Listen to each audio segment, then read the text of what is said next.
प्रणाम मुनिवर।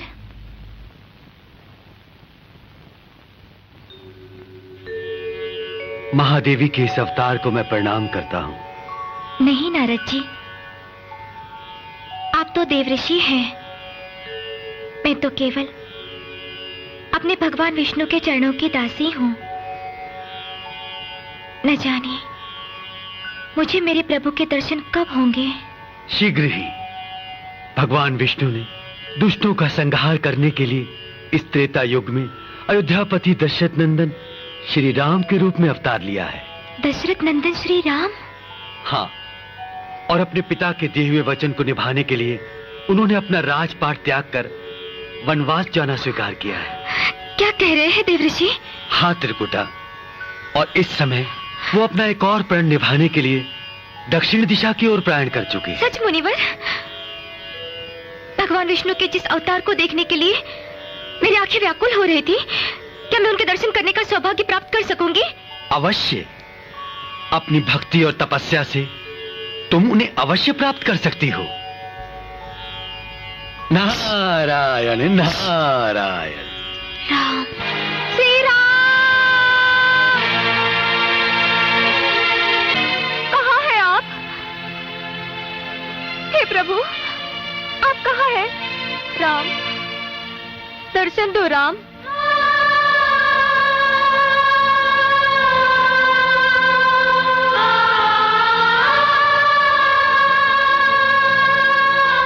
भैया, आप इतने चिंतित क्यों हैं? लक्ष्मण, मैंने अपने एक भक्त को दर्शन देने का वचन दिया था। मेरे वनवास की सूचना पाकर उसने मेरा दर्शन पाने के लिए स्वयं भी राजपाट का सुख वैभव छोड़कर वनवास ले लिया है। श्री राम, श्री राम, श्री राम, श्री राम, श्री राम, श्री राम, श्री राम, श्री राम। जय शिव शंकर, जय सती मैया की। पधारो मुनिवर, क्या समाचार लाए हो? समाचार तो मैं भगवान शिव को भी देना चाहता था, परंतु वो तो ध्यान मग्न है। जैसी प्रभु इच्छा। बताओ ना, क्या समाचार है? सुनाते हुए मन बड़ा उद्विग्न हो रहा है माता। आप तीनों महाशक्तियों से उत्पन्न और भगवान वैष्णु की आज्ञाकारी वैष्णवी अब बनवासन हो गई है। देवऋषि, आप त्रिकुटा की बातें कर रहे हो? वो तो राजा रत्नाकर की राजकुमारी है, उसे दुख किस बात का? नारायण नारायण। दुख तो इसी बात का है कि माता स्वयं पुत्री के दुख से अनजान है। आप तो जानती हैं, भगवान विष्णु ने वैष्णवी को त्रिकुटा के रूप में जन्म लेने की आज्ञा देते समय ये वचन दिया था कि वैष्णवी से अवश्य मिलेंगे, और आज श्री राम के रूप में अवतार लेने के बाद उन्होंने सीता मैया से विवाह कर लिया। इस समय तो श्री राम सीता वियोग से दुखी होकर वन वन भटक रहे हैं। आप इतनी सी बात नहीं समझ सकती माता। मर्यादा पुरुषोत्तम श्री राम एक पत्नीव्रत होने के कारण त्रिकुटा को पत्नी के रूप में स्वीकार नहीं कर सकते, जबकि देवी त्रिकुटा उन्हें पति के रूप में पाने के लिए घोर तपस्या कर रही हैं। ये तो सचमुच चिंता की बात है। लेकिन मुनिवर, ये भी तो हो सकता है कि श्री राम अपने पुराने वचन को निभाने के लिए त्रिकुटा की प्रार्थना सुन लें और उसे। माता, सूरज पश्चिम से उग सकता है, पानी आग उगल सकता है, पर मर्यादा पुरुषोत्तम श्री राम नारायण नारायण सीता के सिवाय किसी अन्य स्त्री को पत्नी के रूप में स्वीकार नहीं कर सकते। मैं भी देखना चाहती हूँ कि क्या सचमुच श्री राम सीता के सिवाय किसी अन्य स्त्री को। नारायण नारायण, क्या आप उनकी परीक्षा लेंगी? लीजिए, अवश्य लीजिए, परंतु परीक्षा लेने से पहले सोच लीजिए। नारायण नारायण। मैं सीता बनकर श्री राम की परीक्षा अवश्य लूंगी। भैया, हनुमान जी सीता माता का समाचार लेकर अभी तक नहीं लौटे। मुझे तो चिंता हो रही है।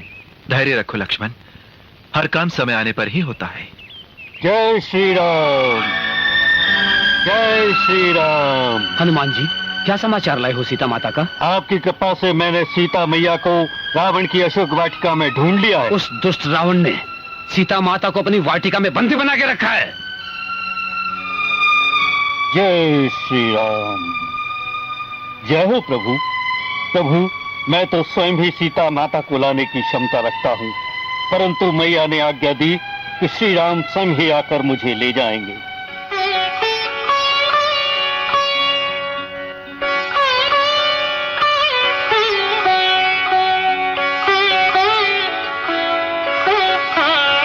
लक्ष्मण भैया, सीता माता की, सीता माता की, सीता माता की। माता, आप सुरक्षित तो है ना? माता, आप यहाँ?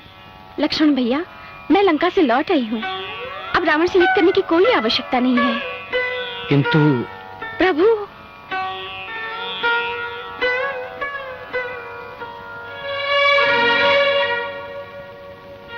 आप मुझे इस तरह क्यों देख रहे हैं प्रभु?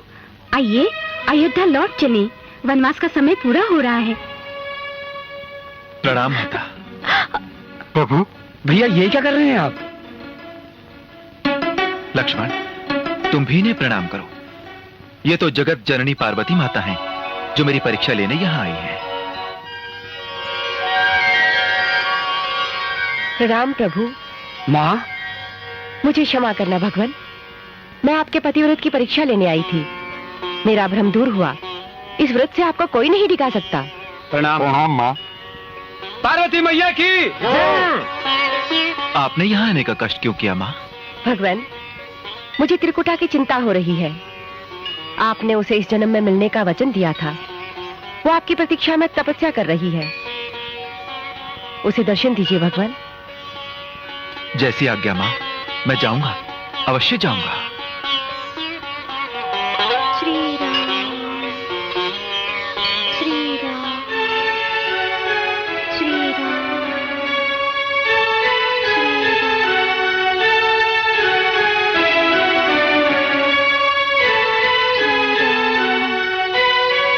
श्री राम, श्री राम,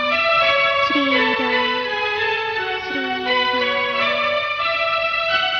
आंखें खोलो देवी, आंखें खोलो।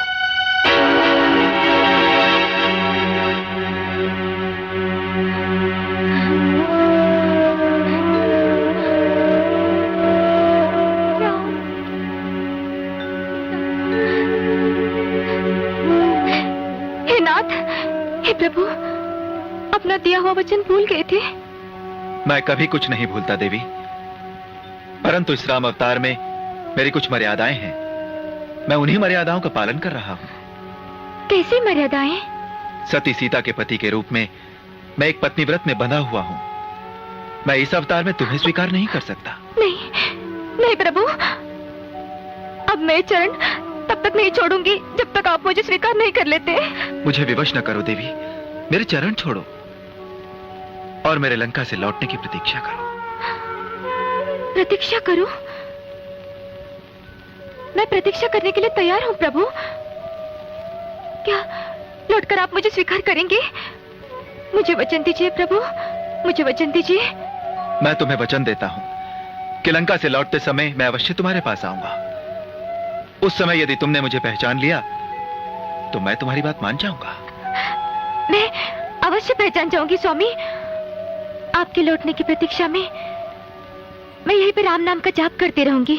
प्रभु दर्शन से त्रिकुटा का मनवा गयो हर्षा। पग चिन्हों की धूलि को मस्तक लियो लगा, मस्तक लियो लगा।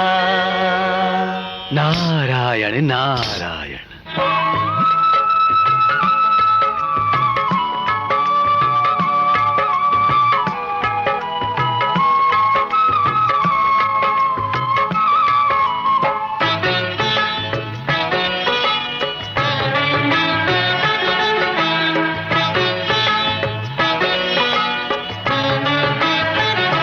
मेरो मन राम ही राम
ये पुष्पक विमान रुक क्यों गया? यह भक्ति और तपस्या की शक्ति का प्रभाव है देवी। ऐसी कौन सी शक्ति है जिसने प्रभु श्री रामचंद्र जी के विमान को रोक दिया? भगवान विष्णु की आराधिका वैष्णवी की शक्ति, जो इस समय हमारे लिए तपस्या कर रही है। तपस्या किस लिए? हनुमान, तुम तो जानते हो कि हमने त्रिकुटा को दर्शन देने का वचन दिया है। हाँ, उस वचन को पूर्ण करने के लिए हमें जाना ही होगा। भैया, वैष्णवी त्रिकुटा, मेरी तो कुछ समझ में नहीं आया। यही तो वो रहस्य है जो इस समय हम तुम्हें नहीं बता सकते। भक्ति के प्रभाव से ये त्रिकुटा वैष्णव देवी के रूप में संसार में प्रसिद्ध होगी और जन जन के दुख दूर करेगी। चलो हनुमान। जो आज्ञा प्रभु।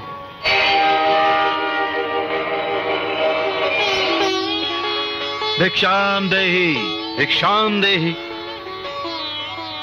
भिक्षाम देहि। आंखें खोलो देवी, आंखें खोलो। किसके ध्यान में इतनी मग्न हो कि साधु की भिक्षा की पुकार भी नहीं सुनाई दी? श्री राम के ध्यान में। मैं तो बस उन्हीं को पुकार रही हूँ महात्मन।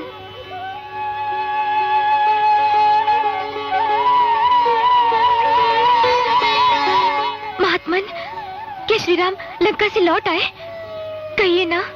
हाँ देवी, रावण का संहार करके माता सीता को लेकर वे अयोध्या लौट रहे हैं। अयोध्या? नहीं नहीं, वो मुझसे मिले बिना अयोध्या नहीं लौट सकते। तुम सच कह रही हो देवी, तुमसे मिले बिना श्री राम अयोध्या नहीं लौट सकते।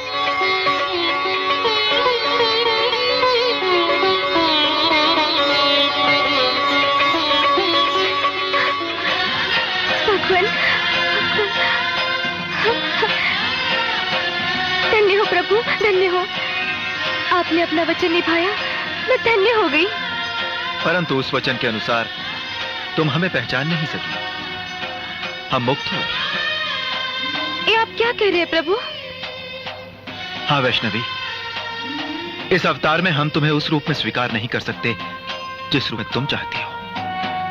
हे प्रभु, मैं आपके वियोग में अकेली कैसे रह पाऊंगी? तुम महाशक्ति हो वैष्णवी। धर्म का प्रचार करने और दुष्टों का संहार करने के लिए ही तुमने अवतार लिया है। जाओ, हिमालय के समीप जम्मू कटरा के पास त्रिकूट पर्वत पर जाकर धर्म की ज्योत जगाओ। जहां एक सुरम्य गुफा में मां सरस्वती, मां लक्ष्मी और मां महाकाली विराजमान हैं। वहां तुम वैष्णव देवी के नाम से प्रसिद्ध हो जाओगी। सारे भूमंडल पर तुम्हारी पूजा होगी और तुम अमर हो जाओगी। यानी कि युगों युगों तक मैं आपकी प्रतीक्षा करती रहूंगी। मैं कलयुग में कल की अवतार लेकर तुमसे मिलूंगा और तुम्हारी इच्छा पूर्ण करूंगा। तब तक तुम त्रिकूट पर्वत पर तीनों महाशक्तियों की शक्ति बनकर विराजो। जो आज्ञा स्वामी। आपकी आज्ञा का पालन करती हुई मैं वैष्णव धर्म की महिमा बढ़ाऊंगी और भगवान विष्णु की वैष्णवी के रूप में लोगों की भक्ति की शक्ति प्रकट करूंगी। जय श्री राम। प्रणाम प्रभु। जय श्री हनुमान। प्रभु, आपके दर्शन करके मेरा जीवन सफल हो गया। जय श्री राम। तुम धन्य हो बेटी, तुम धन्य हो। मुझे क्षमा करना बेटी, तुम्हें पहचानने में मुझसे भूल हुई। मेरा भी आशीर्वाद है कि तुम सारे संसार में धर्म की ज्योति प्रज्वलित करो और भटके हुए मानव को सत्य और भक्ति की राह दिखाओ। देवी, वीर हनुमान त्रिकूट पर्वत पर तुम्हारे प्रहरी बनकर रहेंगे। जो भी सच्चे हृदय से तुम्हारी भक्ति करेगा और तुम्हारे दर्शन करेगा, उसकी मनोकामना अवश्य पूर्ण होगी। नमन किया श्री राम को, हृदय हुआ प्रकाश। महाशक्तियों के संग करने चली निवास। बहन लक्ष्मी, बहन सरस्वती, आज से हमारी बेटी त्रिकुटा भगवान श्री राम की आज्ञा अनुसार हमारे साथ ही रहेगी।